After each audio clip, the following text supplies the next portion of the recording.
The sound came first. A sharp screech of tires, a thud. Then silence. By the time people turned their heads, the car was already gone. He lay in the middle of the road, stunned more than anything else. The world felt far away, like he was hearing it from underwater. Horns began to blare. Someone shouted. A crowd gathered, but not too close. He tried to move. Nothing happened. Pain spread slowly through his body, heavy and confusing. His legs didn't respond the way they used to. His chest rose in uneven breaths. The world smelled like rubber and dust and fear. Someone said, "Don't touch him." Someone else said, "He's probably gone." But he wasn't gone. He was still there, still feeling, still waiting. Cars slowed and curved around him. A few people filmed from a distance. Others shook their heads and walked away. He could hear footsteps, voices. The hum of engines returning to normal. The world was continuing. Without him. He didn't cry out. He didn't bark. He simply lay there, eyes open, watching shapes move above him. His tail rested flat against the road and moving. Minutes passed. Then something small happened, so small that almost no one noticed. His ear twitched. Just once. It wasn't dramatic. It wasn't strong. It was barely visible, but it was movement. A woman standing on the sidewalk saw it. "Wait," she said softly. "He moved." Others shrugged. "Reflex," someone replied, but she stepped forward anyway. Carefully, slowly.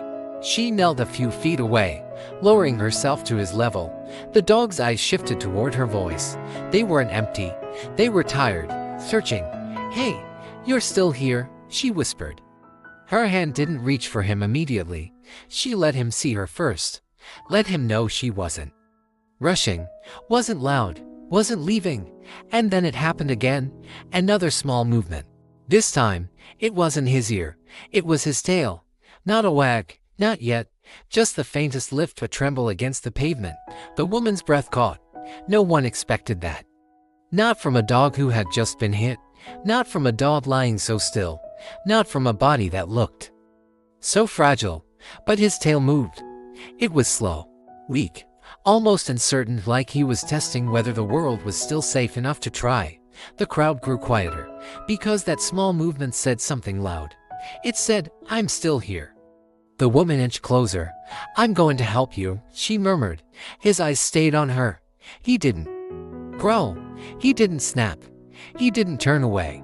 When she finally reached out, her fingers hovered first, giving him space to refuse. Instead, he did something no one expected.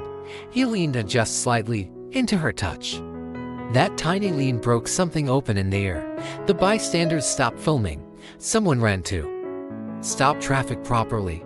Another called a nearby veterinary clinic. A man brought a jacket to cushion him. The energy shifted because of one small movement. When they lifted him gently, his body trembled, but his tail moved again.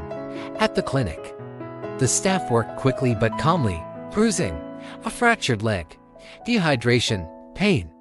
Yes, but not the end. Through it all, his eyes searched for the woman. She stayed. When he woke fully hours later, wrapped in blankets under soft light, she was sitting beside him. He blinked slowly, and this time, his tail moved with a little more strength.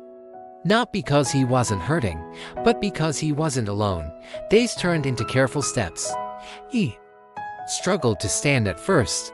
Healing was slow. Some mornings were harder than others, but every time the woman entered the room, his tail found its rhythm again. That small movement, the one that started on cold asphalt, became a promise. Weeks later, he walked again, not perfectly, not powerfully, but proudly.